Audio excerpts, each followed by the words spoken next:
I definitely want to beat a dead horse when it comes to one particular topic. And what is that topic?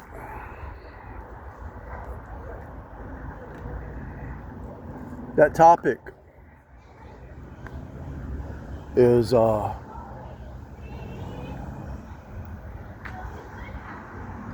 how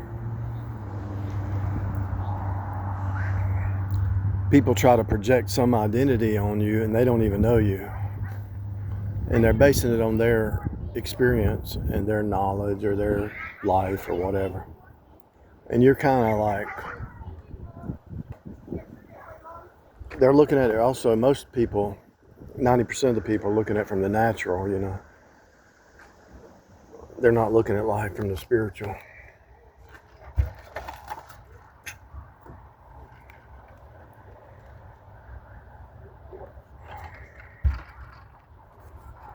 And as you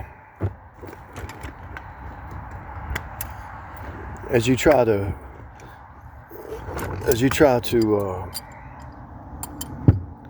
wake people up, they think you're being something you're not. You're just trying to wake them up. They think it's pride or ego or something. And the only reason I can figure they think it's pride and ego is because they're in pride and ego. You can only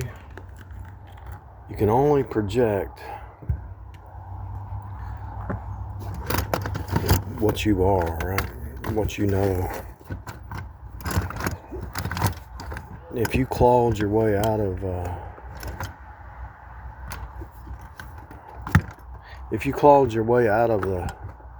the environment of the flesh creatures, and you really just can't really talk to them anymore.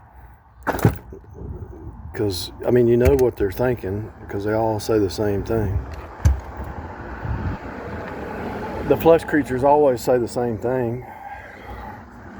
The world of the flesh, the pride of life, comparing themselves with each other, pride, war, ego wars, stuff. Gotta have more stuff, gotta have fun. It's all about fun, fun, fun.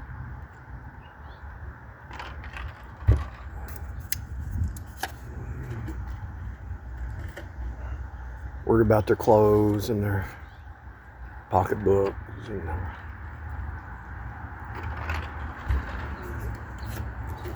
And you know what's weird is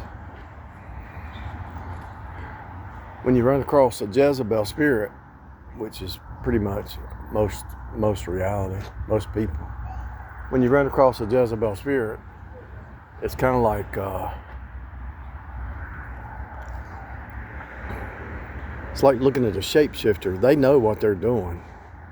They know their game. And if you're trying to wake up a Jezebel, she's already awake. She chose the dark side. She chose to be evil. It was by choice.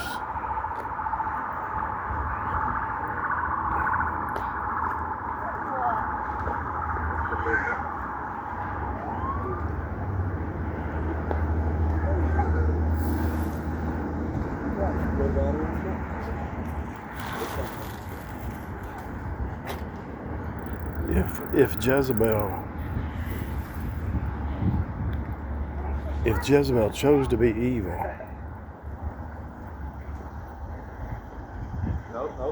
you think she's going to turn? No. She's going to get worse. When she chased the prophet, think about it. She chased Elijah and said, you're going to be by the end of the day, you're a dead man. What happened to her? Kind of cleaning out my car for a little bit because I picked up some free flooring on the side of the road. Somebody was remodeling the house. I got some free flooring. I can do either a bathroom hall and a little closet, or maybe the whole bathroom. I'm not sure yet.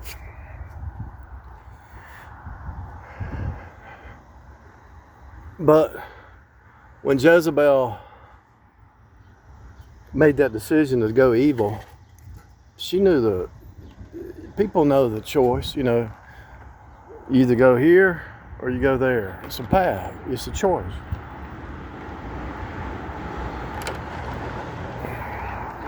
I remember my second wife said something.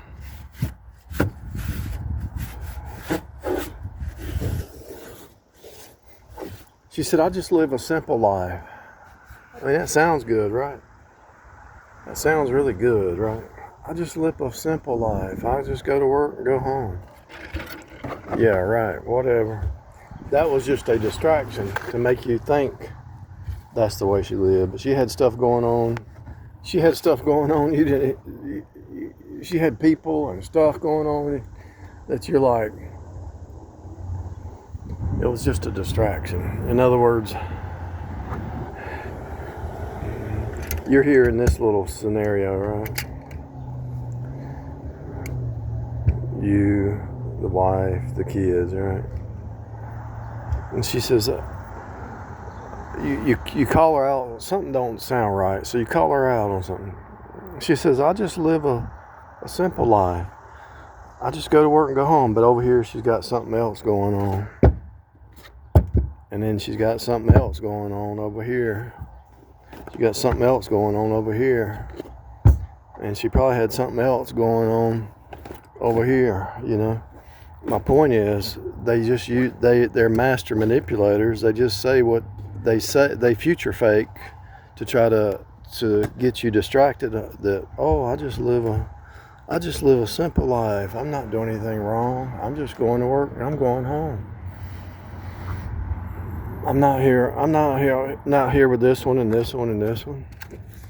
And then when you catch them, something ain't right. So you either go home for lunch, or you're going somewhere and you say, you know what? I got a feeling.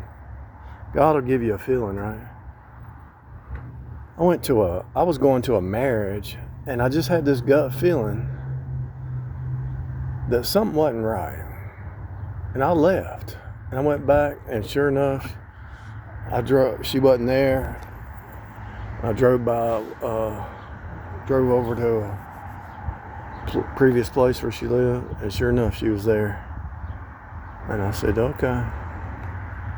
She just lives this simple life, right? A life from the pit of hell. It's a distraction. So Jezebel chooses to manipulate and play these games over here. Think about Jezebel, had 450 false prophets. So she had all these 450 false prophets that she was using to manipulate the whole nation. Now you talk about crazy. That's insane. If you really think about how much manipulation she had going on. But notice her doctrine was off. She was worshiping Baal and Azrael. She had false doctrine, you know. And so they always are spiritually in tune with what they're doing in the natural. In other words, if they're doing corrupt stuff in the natural, manipulating, playing games, then spiritually they're corrupt, you know. You're dealing with people that are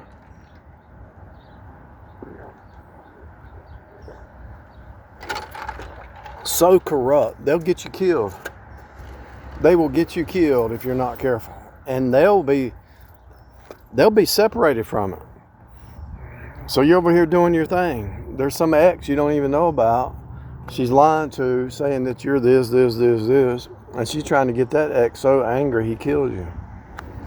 Seriously. When you see something like that, you better cut her off and move on down the road, because she ain't gonna. She is trouble. Pure evil.